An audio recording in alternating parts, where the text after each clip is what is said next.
Hey everyone, welcome back to the show. On our fourth episode of the Foil Life Travel Show, we chat with Robert Ross, the owner of Ecuador Foil, located in Montanita, Ecuador. Robert introduces his school, tells us his story of how he left the US to move full-time to Ecuador. He talks to us about his retreats and tells us why Ecuador is a hidden gem for foilers. It sounded so good, we ended up partnering with him on a foiling camp that we will be hosting together at his hotel May 23rd to 30th of this year. So make sure to check out foillifepodcast.com/camps to learn more and to sign up. We will be teaching prone foiling, tow foiling, and foil drive in some easy to learn waves. So make sure to check it out. Seats are limited. Next, I'd like to say a big thank you to our team. We have Frank, Stefan, and Pam. Thank you very much, guys, for your continued work into the 2026 season. So next, I'd like to say a big thank you to our partners for the 2026 season. We have the Surf Foil World Tour. Visit surffoilworldtour.com for upcoming events and additional tour information. Lastly, thank you to our sponsors for this season. The long wait is over. We want to announce our latest sponsor. It is WaterSpeed. We want to say thank you very much for WaterSpeed to joining our team. We look forward to getting some work done with you guys. We also want to thank North Foils, Mystic, and lastly, On Kiteboarding for your continued support in this third season. Now, I hope you enjoy the show. Welcome to Foil Life. Whether you wing, kite, parawing, downwind, pump, or e-foil, thanks for being here. All right. Hey, Robert. It's nice to meet you, man. Yeah, good to be on. Thank you.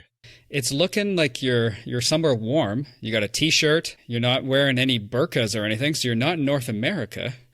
No, man, I'm in Montanita, Ecuador. I've lived down here for about 15 years.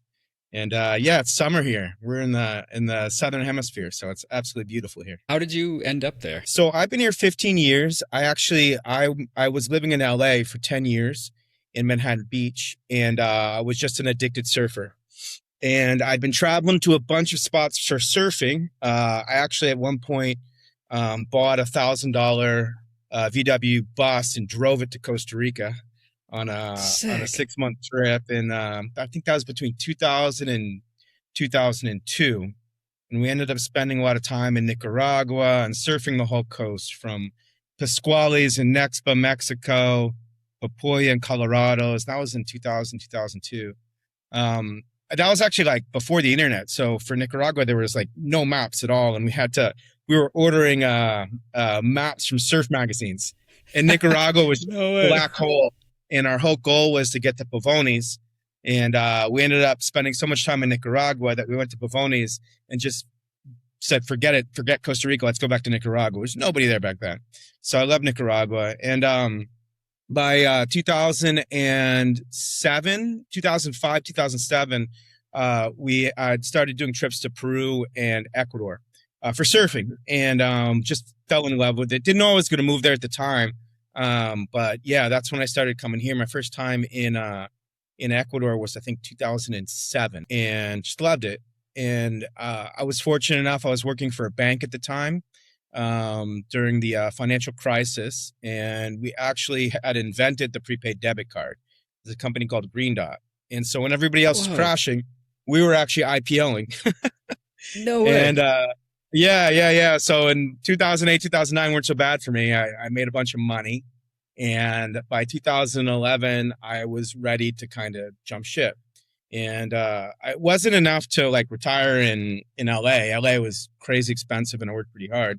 But I had done enough traveling around the world for surfing that I just knew that I had enough and it was time to check out. So started in 2009 thinking it was between Nicaragua and Ecuador. And I had visited Montanita a couple times and just loved it here. It felt like Costa Rica in 1999. It was just, it was just a fantastic place. Nicaragua at the time, there wasn't a lot going on. The surf was great, but I thought I might get bored. And this place had a lot of action. So 2011, I made the trip down here and just fell in love. Been here since. And obviously this was early on. So this is like obviously you were pretty brave compared to a lot of us. I'm just thinking like we went down. I think there were bets on how long I would last, and I probably the over under was like 3 to 6 months.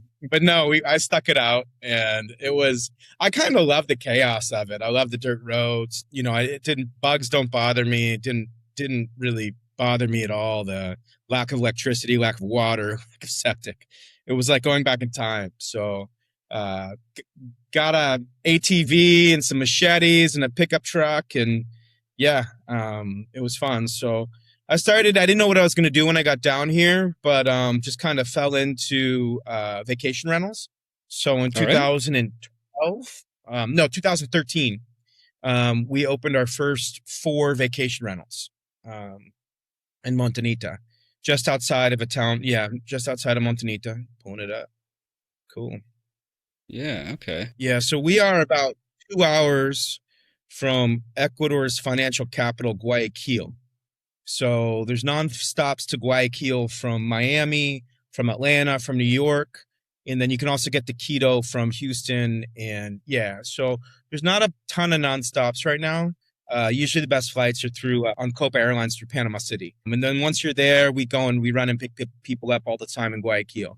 So yeah, I opened my first 4 vacation rentals in 2012, and back then it was before Airbnb, and I remember looking in Tamarindo, how many vacation rentals in Tamarindo. There was 2,000. And I looked here and there was 4. So we doubled the number of vacation rentals here in Montanita to 8 back then. And now it's grown a lot. Yeah, but it just took off right away. Vacation rentals back then in South America weren't really part of the culture. So the way we ended up having a hotel is that everybody kept checking in and asking where reception was. And I kept wanting to say, no, there's no reception. Here's the keys. I'll see you in a week. And they're like, no, we don't do that here. Because we had a lot of guests from Chile and Colombia and Argentina, and it hadn't really kind of entered the culture. Vacation rentals hadn't really started there yet. And so we ended up putting in a reception and a pool and a restaurant, and then we built a couple hotel rooms. And now we've got about 15 condos and another 15 hotel rooms and 2 or 3 pools, a restaurant, a gym. So it's grown a lot. Are you ready to take your foiling to the next level in paradise? Join our Ecuador Foil retreat from May 23rd to 30th and stay with us at the stunning hilltop Montañita Estates boutique hotel, just steps away from the beach and epic waves. Get daily coaching sessions from elite pro Julia Castro, who is a multi-world champion in foil and kite, and local legend Robert Ross, who has 15 years of Ecuador coast mastery. We're going to be able to master foil drive, prone surfing, and tow foiling in warm water. They have consistent year-round swells and empty lineups for 200 to 300 meter rides. There are limited spots, so make sure to visit foillifepodcast.com/camps to reserve your spot today. And yeah, we built it slow. It's about 2.5 acres of a mountain in front of the town, overlooking the town. It's beautiful. And then my house is right next to the hotel. So I'm always around working at the hotel. Keep all my foil stuff in my boat at the hotel. We're towing. Nice. Got a big Ecuador foil sign there now. It's hard to miss. Foil. Yeah. So, I mean, foiling's my passion project. I was telling you before, the hotel kind of operates, no matter what, with or without me, which is cool at this point. We've got the real estate company with lots that surround the hotel. And then Ecuador Foil is my passion project. That's what I like to do. When I'm most involved with guests is when I bring them down for foiling and we take them out in the boat. We take them out to our beautiful foiling spots, we're fortunate that just so happens that they're everywhere here. It's just a really, really foily place. So yeah, everybody that knows South America for surfing knows that there's a lot of traffic that goes to Peru. Everybody loves Peru. Yeah, Chicama, all that stuff. Yeah, and I love Peru. I've been going there for, I don't know how many times I've been there, 10, 15 times. Mancora, the north of Peru, is kind of like our cousin. It's a very similar town to Montanita, and you could take a nonstop bus from here to Mancora. I've done that a bunch of times. That's actually how I got into kite surfing, because I kite surf also. I took a roundabout route to foiling. I started surfing, then I got into kiting, and then I kite foiling, and then back into prone and tow, and it was kind of, and then in winging. So, but that was my journey, was that I was down in Peru and the swell stopped and it was just blasting wind. And I took a kite surf lesson, and then all of a sudden my kite surf journey started. Northern Peru, kite surf. But yeah, and Cool. Ecuador isn't famous like Peru for waves because the waves aren't like heaving barrels. We have these Hmm. reefy, soft, amazing foil waves that that are great. Our Montanita is a wave a lot like Trestles. For all you guys who've surfed Trestles before, it's just this perfect right point break. It's like a skate park. Versus like a lot of people are going to Peru to get in these heaving barrels at Cabo Blanco or places like that. But we have these just amazing offshore reefs that are really soft and perfect for foiling. But it's a spot with Pacific groundswell, so we have waves year round. North swell, south swell. It's like a machine that never turns off. Especially for foiling because we don't need much, and we have beach break and reefs and. Here, let's pull up for those on audio. We're just going to pull up the town. What is the town like? Is it it doesn't look that big. So do you know how many thousands of people live No, there? I mean, yeah, if for anybody who's been in kind of a cool surf town like Sayulita or Tamarindo, a lot of these kind of Costa Rican surf towns, it feels a lot like that. San Juan del Sur would be the closest comparison in Nicaragua. And yeah, so just outside our door, there's probably 50 or 100 bars and restaurants, half of them, made of bamboo, hammocks, pina coladas, that kind of town. It's got a Yeah. super lively nightlife. There's probably a couple thousand people that live here, but on the weekends we get just a piling in of people, 5,000-10,000 people, especially for holidays. So super cool town. The main point break is right in town. So Hmm. the town was built around the surf spot. Surfing's probably one of the most popular sports in the country. And then, but all around, so we have beach break everywhere. And it's not like a heaving beach break. It's kind of like a mushy beach break. So when the waves are small, I tow boogie and we tow and we prone the beach break. And then as it gets over like waist high, because our beach break, even when it's like small, is head high. But then we have these reefs that are just all by ourselves. And that's all within like 10 minutes of here. And all Okay. these waves, basically year round, it's 80 degrees. We foil all by ourselves. We have no competition from surfers. And there's just reefs everywhere. In this area, my favorite spots are kind of the offshore reefs. So they're breaking a couple 100 meters. You can prone them. We tow them. I like to boogie them when they're small. Hmm. I have a full drive. I don't do a lot of full drive anymore because we just have so many waves and no competition that I just found that I didn't want all that extra stuff on the board and Yeah, that's fair. the motor and the mast. So it was just unnecessary here. But I do have a full drive and I loved it when I was doing more when I'm in windy spots. I'll use the Hmm. full drive. Okay. So yeah, What is? I live two places. Where my hotel is in Mhm. Montanita, Oh, and don't hit then your desk there. We're gonna get all that feedback. yeah. Where my Yeah. hotel is I won't talk Okay. with my hands. Yeah. There you go. It's in Montanita, and then Okay. it's Montanita is pretty glassy year round. So a windy day for us is like 5 to 7 knots, and then we Hmm. have a protected cove, so that wind doesn't even get into the cove. So you can really prone and tow pretty much year round because we don't really get any wind here. But up the coast, about 2 hours, I I usually keep a second home, and that's our kite surf spot. And Okay. there from June through December, the wind is from about 14 to 18 knots.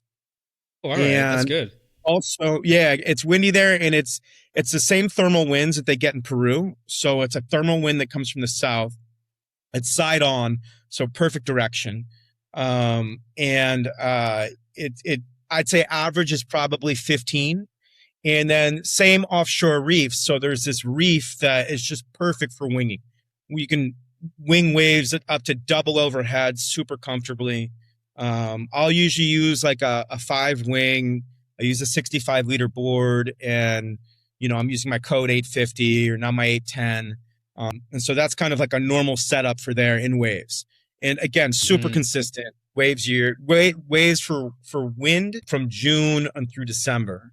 And so, yeah, there's just a few wingers up there. Winging hasn't really, there's a lot of up there. There's like everybody up there has a kite background. So like down here in Montanita, we came from a surfing background. Up there, they come from a kite background. So when I'm up there, I'm winging, and we do a lot of tow foil up there. I have a boat up there Sick. also. Yeah, Nice. so really amazing. And there we have left points. So there's like 4 or 5 left points that we tow. If you're on my Instagram or my YouTube, there's some pages of that. There's some videos of that. And then down here, it's more reefs, and we have a boat down here too. So, yeah. So I go back in between the two depending on the season and depending on my kids. Yeah, no, that's fair. So is wind more a summertime thing down there? If waves and stuff is obviously more winter? We're in our glassy season right now. So from December through May, it's glass on the whole coast. So even up there, we're towing up there. They don't have any wind. There's probably wind for kite foil out there from about April, but really no real good wind until June, end of May, June. And then in June, we get kind of like an overcast weather here. Still prone every day and tow every day.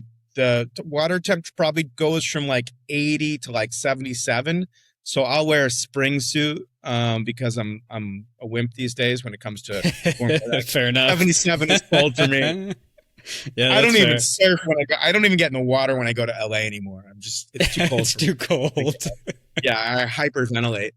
Oh yeah. Yeah, I'm allergic to cold water and crowds these days. I've been here for so long, you know. Fair. So the swimming and scuba or snorkeling must be amazing then too, right? Like with the reefs and with the fact that the water can be fairly calm sometimes. Yeah. So from my hotel, we do tours of nearby islands where you can snorkel and scuba dive. And then we have the Galapagos here. So the Galapagos is part of Ecuador. So and that's just world-class diving. So a lot of people that might come to us also might go to Galapagos if they're really, really into diving. Because once you're here, you're only 2 hours from the Galapagos. So I've actually surfed probably 4 or 5 times. Whoa, no way. Yeah. It's cool. I like it a lot. It feels a lot like where I am, and the waves, frankly, are better here. So I went a few times for the novelty of it. I brought my family there a few times. I surfed it. I haven't foiled it there. My buddy just foiled it the other day. There's one guy out there doing wing. And yeah, in the future, I could see doing tours and stuff out there. They're kind of weird out there. They don't allow kiting because of the birds. But yeah, it makes sense. There's no laws yet about winging. And I am friends with the guys out there. So at some point, we're probably going to start looking to do some stuff out there. It's windy out there. It's super windy. So there's definitely What's an opportunity. That mean? 20 to 30? Or? Yeah. As soon as you get off the airplane, it's 20 knots. The thing about the Galapagos, I don't want to spend a lot of time talking about the Galapagos because fair.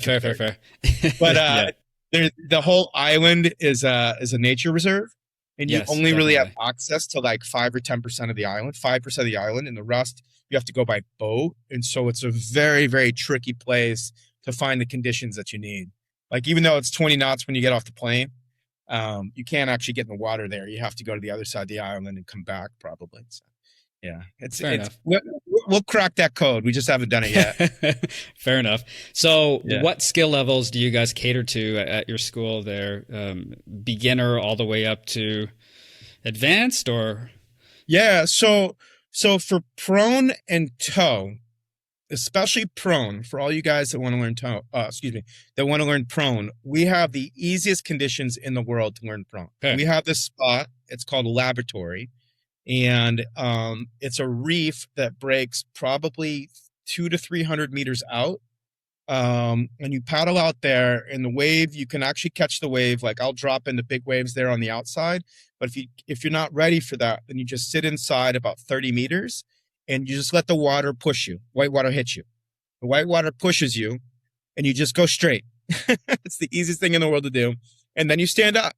And if anybody's learned a longboard before, it's kind of the same process. You're just going straight, stand up, and you can do that 100 times in a session. So it's the easiest place in the world to learn prone. And for you advanced guys, it's actually fantastic because you can move outside. The waves are bigger. It's like this perfect reef where you can connect, for all you guys that like to pump and connect waves, you can connect 10, 15, 20 waves. There's different peaks all over the place.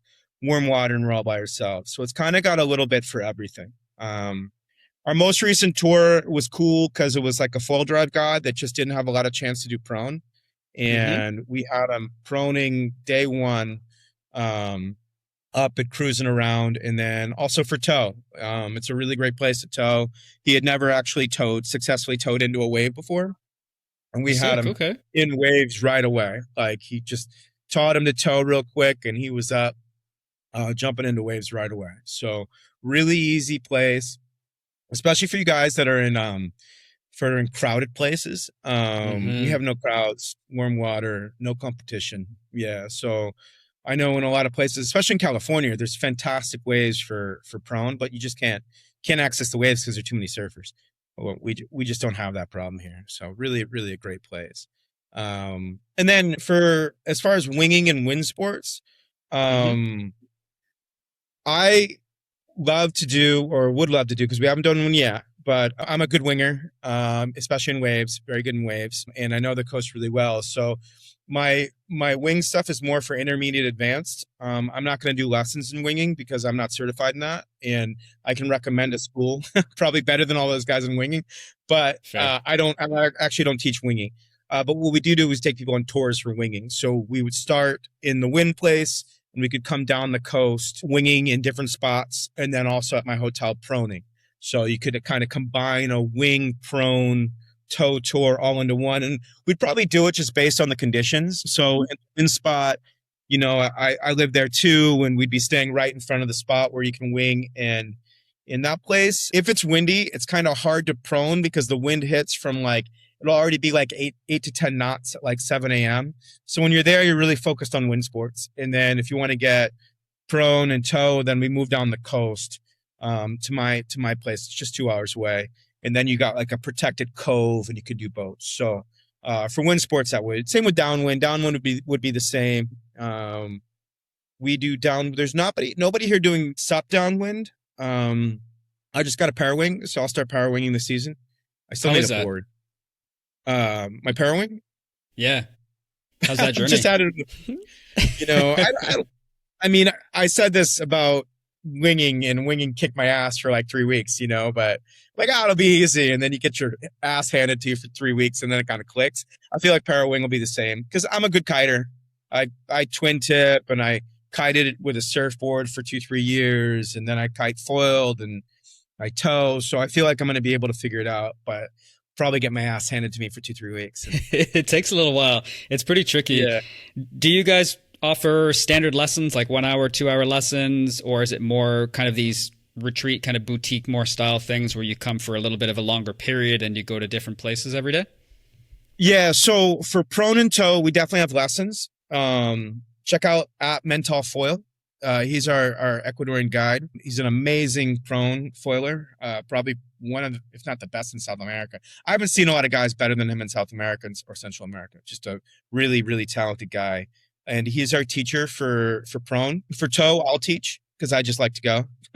Yeah, definitely. So yeah, I bring people out in the boat. I actually do all the lessons too for prone, but because I like to employ the locals, that's Mental's thing. He's our guide. He'll pick you up at the airport. He'll be your guide. And then we have another guy named Paul who helps me with towing, and he's learning to tow also. Mental is anti-motor, so he just does prone. Fair. Yeah. Some do people anything with the motor. But he was such a good surfer, he doesn't need to. So he's like one of those few guys that will take a double overhead wave and he'll prone it. He'll just drop in like he's on a surfboard. It's amazing. Whoa.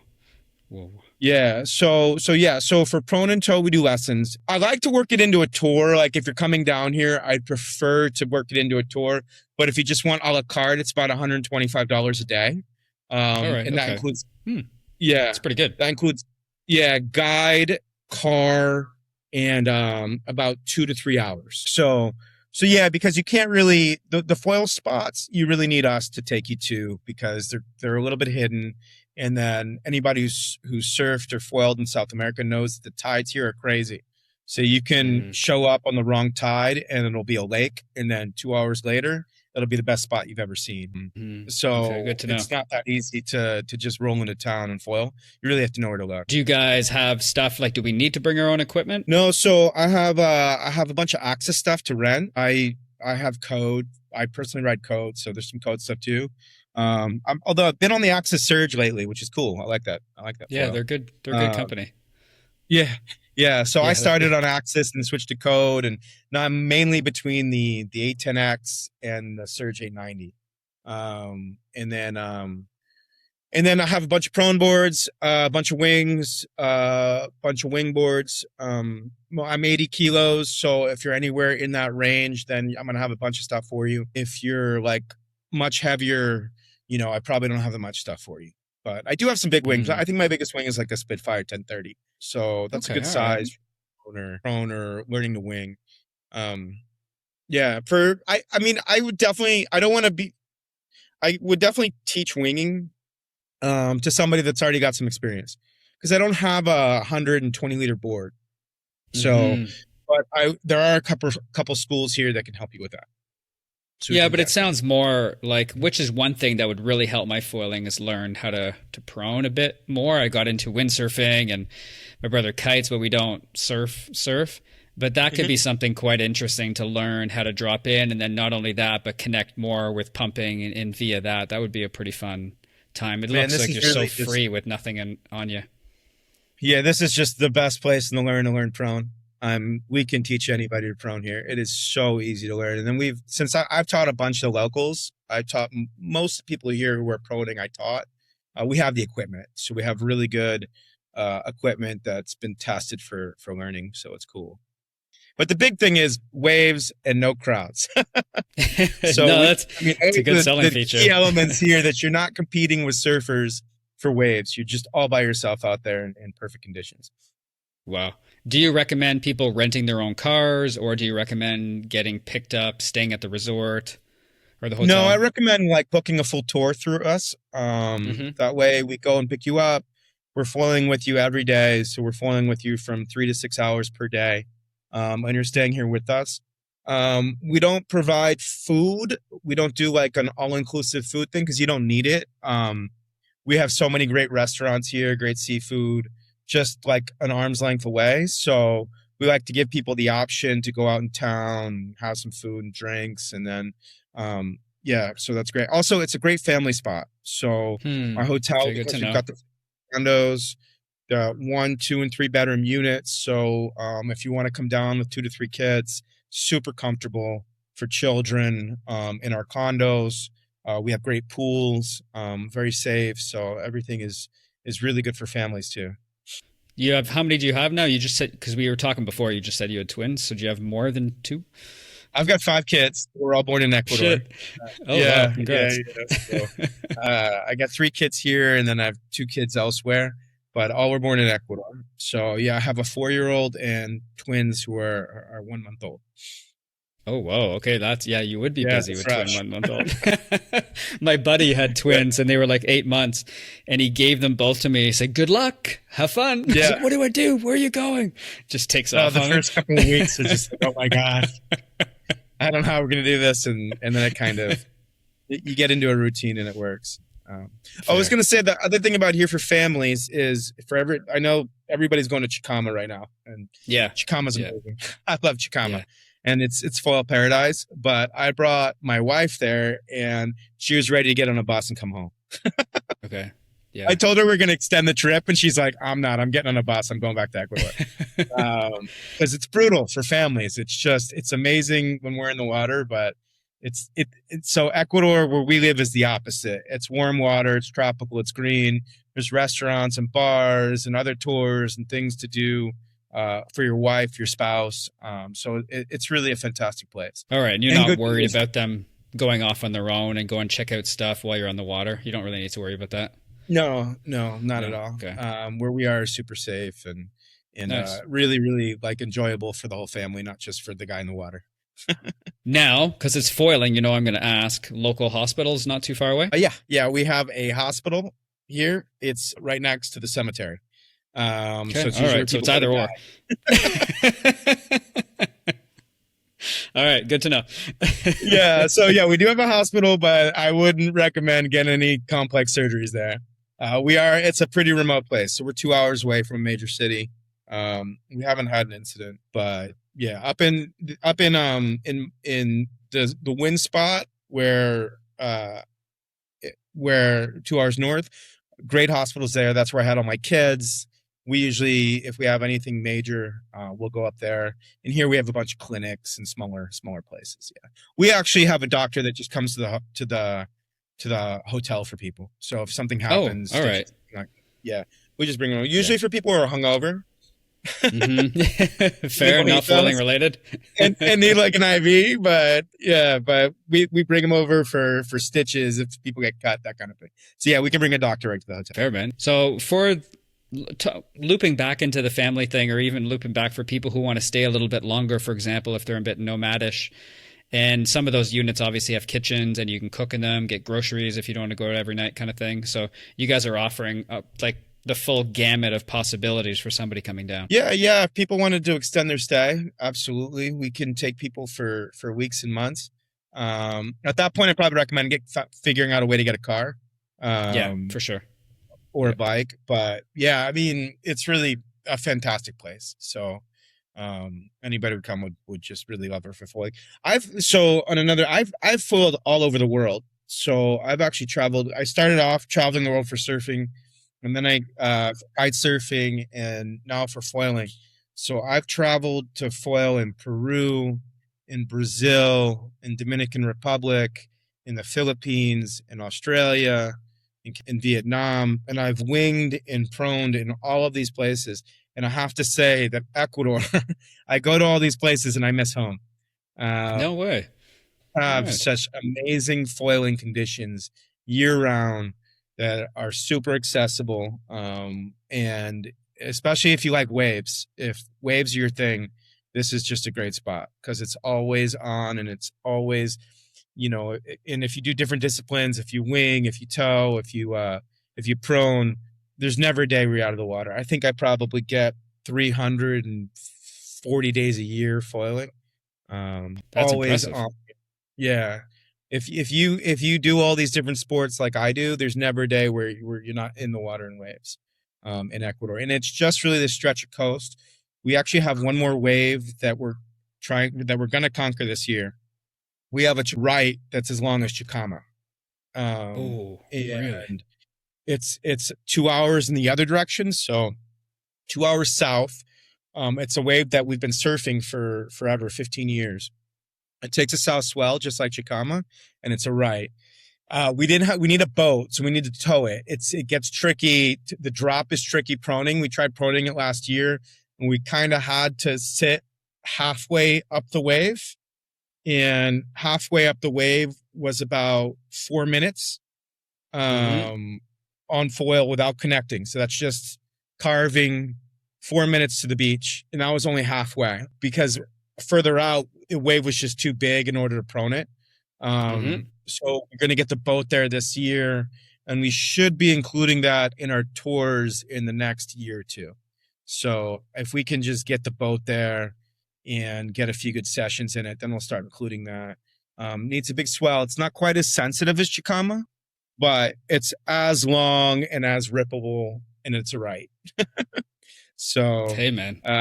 Yeah, that'll happen in the next, probably this season. It's a south swell spot. It's a bay on north swells. So at Montanita, where I live, is cool because we get north and south, so it's year-round waves.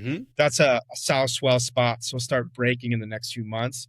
Really just runs from like March until November, December. And yeah, we'll get the boat down there and get some video. I posted a few grainy videos, but you couldn't really tell how good it was because we weren't on the outside. We didn't have a drone. We had a guy with a camera, and it just didn't look right. Fair. Man, that sounds pretty epic. If you ask me, especially for most of us Canadians and Americans right now, it's pretty chilly. And they're looking for a lot of spots. I know some buddies right now just got back from Colombia, and they kind of love that area of the world. And I spent a lot of time in Maui last year at the Ecuador Foil Park, and that place was absolutely amazing for how mushy it was and how I thought the whole island over there was crazy advanced, but you have spots that you can go. But this does sound very similar to that Ka'a wave where it's more of a shoulder and it's not barreling and you can kind of get yourself in trouble and it's not that critical, which is important. Yeah, I mean, the big thing here is being able to take off straight and just let the whitewater push you like you're on a longboard. And then it's kind of got a reform. So you take off straight, the whitewater disappears and the wave kind of jacks up and reforms. And then you're just kind of carving, you're doing S's and rights. And so it's just this easy entry for guys that haven't done a lot of prone. You don't have to take off on the face of the wave. You just kind of let the wave pick you up, hit you and pick you up, which is the best way to learn. That's how I surf. It's perfect. Yeah, exactly. And it reforms. So from the reform, you're still got 200 meters on the wave. And that's awesome. Yeah.